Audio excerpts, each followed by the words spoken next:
अस्सलाम वालेकुम। उम्मीद है वासिक है कि तमाम देखने वाले सुनने वाले बिल्कुल खैर वाफियत से होंगे और ठीक ठाक होंगे। आप देख रहे हैं हमारा चैनल द ट्यूटोरियल एज और इस चैनल पे हम आपको खुशामदीद कहते हैं। इसी के साथ आज की हमारी हमारी वीडियो का टॉपिक रहेगा न्यू क्रिटिसिज्म पे। आज हम न्यू क्रिटिसिज्म को लिटरेरी थ्योरी के पर्सपेक्टिव से, लिटरेरी थ्योरी के पॉइंट ऑफ व्यू से देखेंगे। सबसे पहले हम इसका हिस्टोरिकल बैकग्राउंड देखेंगे, फिर हम इसके एलिमेंट्स की तरफ आएंगे और हर एक चीज़ को हम डिटेल से वन बाय वन करके एक्सप्लेन करेंगे। तो वीडियो स्टार्ट से एंडिंग तक मस्त देखिएगा। तो चलते हैं हमारे टॉपिक की जानिब।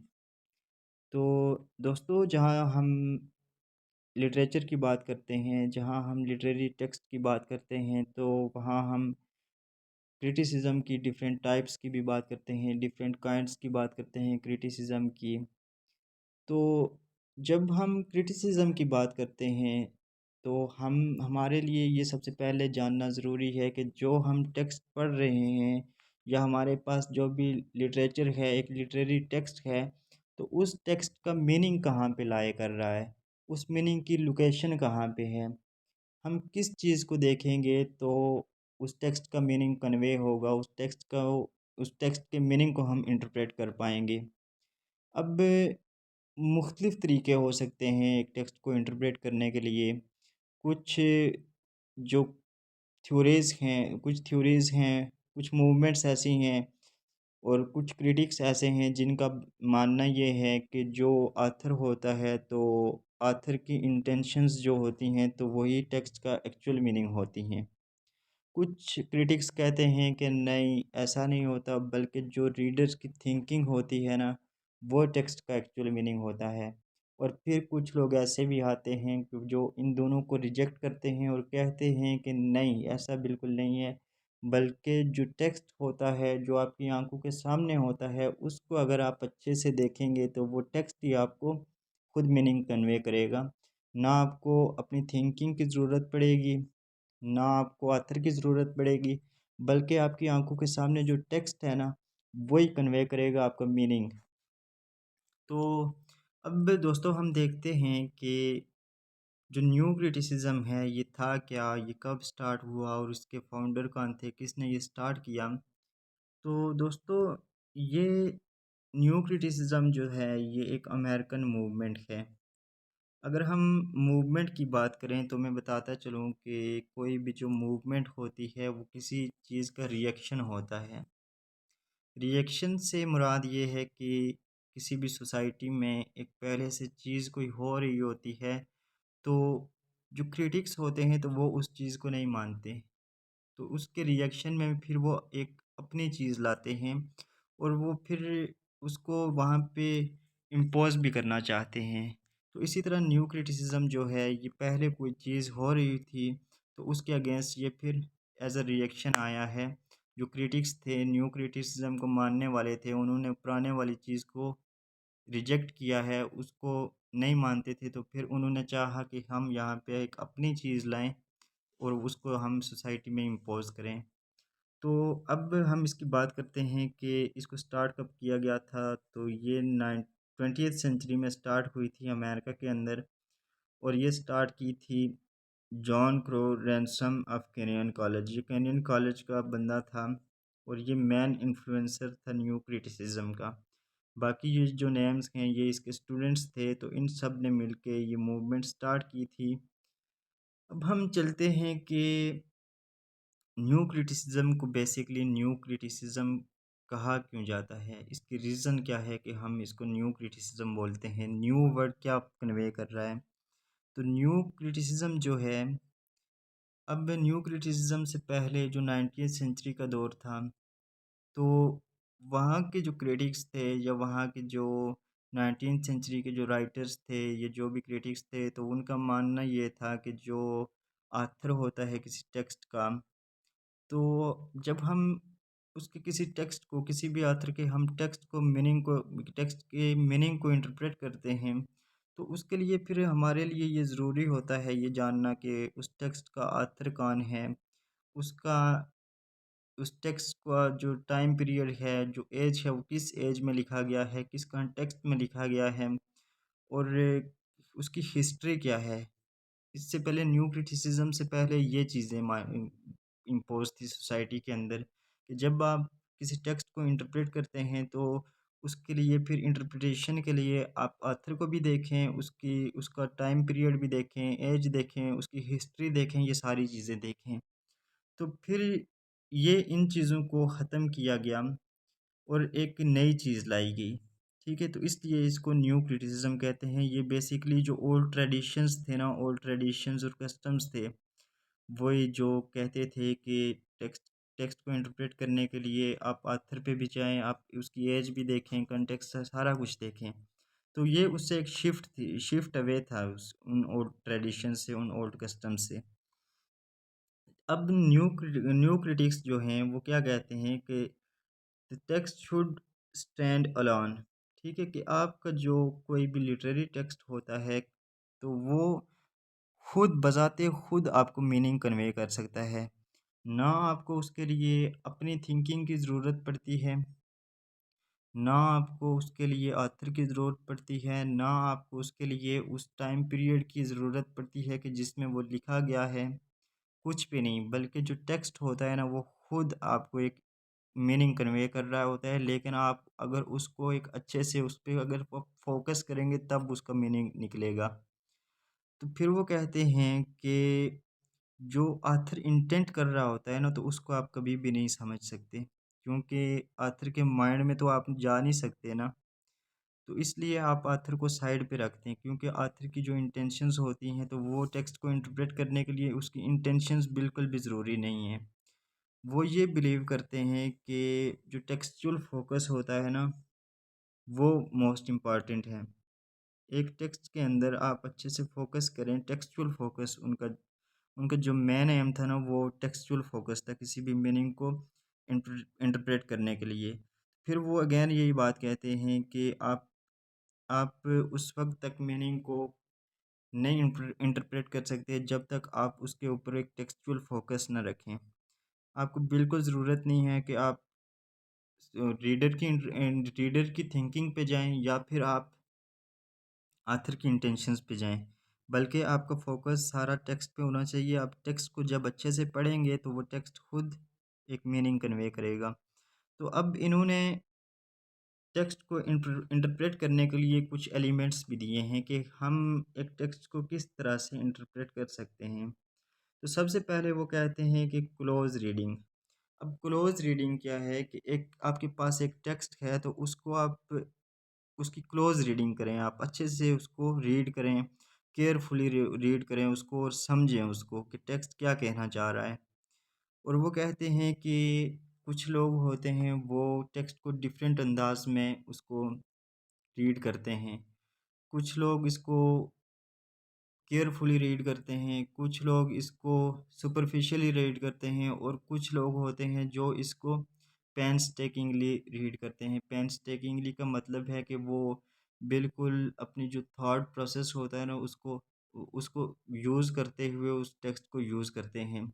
और फिर न्यू क्रिटिक्स का मानना ये है कि अगर आप टेक्स्ट की क्लोज़ रीडिंग नहीं करेंगे, उसको अच्छे से रीड नहीं करेंगे, तो फिर आप उसके मीनिंग तक नहीं पहुँच सकते। अब मैंने बात की है कि पेंसटेकिंगली जो रीड करते हैं, तो यही न्यू क्रिटिक्स कहते हैं कि आप जब भी किसी टेक्स्ट को रीड करते हैं, उसका मीनिंग निकालना चाहते हैं, तो आप उसको पेंसटेकिंगली रीड करें। अब पेंसटेकिंगली में न्यू क्रिटिक्स जो होते हैं, वो किस तरह से रीड करते हैं पेंसटेकिंगली कि उनके पास कोई भी जो टेक्स्ट होता है, उनके पास कोई भी जो वर्ड होता है, वो एक टेक्स्ट के अंदर डिफरेंट वर्डिंग यूज़ की हुई होती है। तो वो उस टेक्स्ट के हर एक वर्ड को डिफरेंट शेड्स ऑफ मीनिंग्स देते हैं। एक वर्ड को एक मीनिंग भी देंगे, दूसरा भी दे के देखेंगे, तीसरा भी देंगे, फिर वो जाके इसकी इंटरप्रिटेशन की तरफ जाएँगे। वो डिफरेंट शेड्स में कन्वर्ट करेंगे एक वर्ड को। अच्छा, फिर इसके बाद क्या होता है कि जब आप टेक्स्ट को रीड कर रहे होते हैं पेंसटेकिंगली, तो उस टेक्स्ट के अंदर आपके पास सिंबल्स आएँगी। एक टेक्स्ट होता है उसमें कई सारी सिंबल्स आ सकती हैं। एक आपके पास कोई स्टोरी है तो उसमें भी ढेर सारी सिंबल होंगी आपके पास। तो फिर जब सिंबल्स आती हैं तो एक सिंगल सिंबल जो होती है तो उसके वो किसी बहुत सारी चीज़ों को रिप्रेजेंट कर रही होती है। अच्छा, सिंबल होती क्या है बेसिकली? सिंबल कोई भी ऐसी चीज़ होती है, कोई भी ऐसा वर्ड होता है जिसका लिटरल मीनिंग कुछ और होता है, लेकिन वो रिप्रेजेंट किसी और चीज़ को कर रही होती है। अब मैंने बात की है कि एक वर्ड है, एक सिंबल है, तो उसके डिफरेंट मीनिंग्स हो सकते हैं। अब फिर जब एक सिंबल आपको मिल गई किसी टेक्स्ट के अंदर, तो इसके आगे क्या होगा कि पैराडॉक्स क्रिएट करेगी वो सिंबल। क्यों पैराडॉक्स क्रिएट करेगी? क्योंकि आपके पास एक सिंबल है। अब सिंबल मैंने बताया है कि डिफरेंट मीनिंग्स कन्वे करती है एक सिंगल सिंबल, तो इससे आपको पैराडॉक्स क्रिएट होगा। पैराडॉक्स बेसिकली होता क्या है कि अपोजिशन ऑफ मीनिंग। जब आपका एक मीनिंग किसी दूसरे मीनिंग के साथ अपोज कर रहा होता है ना, उससे अपोजिशन शो कर रहा होता है, तो फिर पैराडॉक्स क्रिएट होता है। तो ऊपर जैसे मैंने बात की है कि एक सिंबल होती है तो वो मोर देन टू या more than one meaning convey कर रही होती है। वो दो भी कर सकती है, वो तीन भी कर सकती है, चार भी कर सकती है, पांच भी कर सकती है। तो इससे फिर आपके टेक्स्ट के अंदर एक पैराडॉक्स क्रिएट हो जाता है।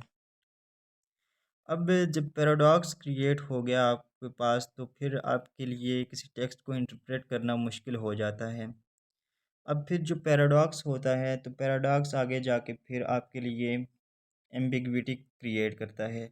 अब एम्बिग्विटी क्या होता है कि एक टेक्स्ट आपके पास जब एक से ज़्यादा मीनिंग कन्वे कर रहा होता है, तो फिर आप उस टेक्स्ट को पढ़ते हुए, उस सिंबल को पढ़ते हुए, जब आपके पास ऐसी सिंबल आ गई या ऐसा वर्ड आ गया कि जिसके दो या दो से ज़ायद मीनिंग हैं, तो फिर आप वहाँ पे कंफ्यूज हो जाते हैं कि अब हम इसमें से कौन सा मीनिंग हम लें टेक्स्ट की इंटरप्रिटेशन के लिए।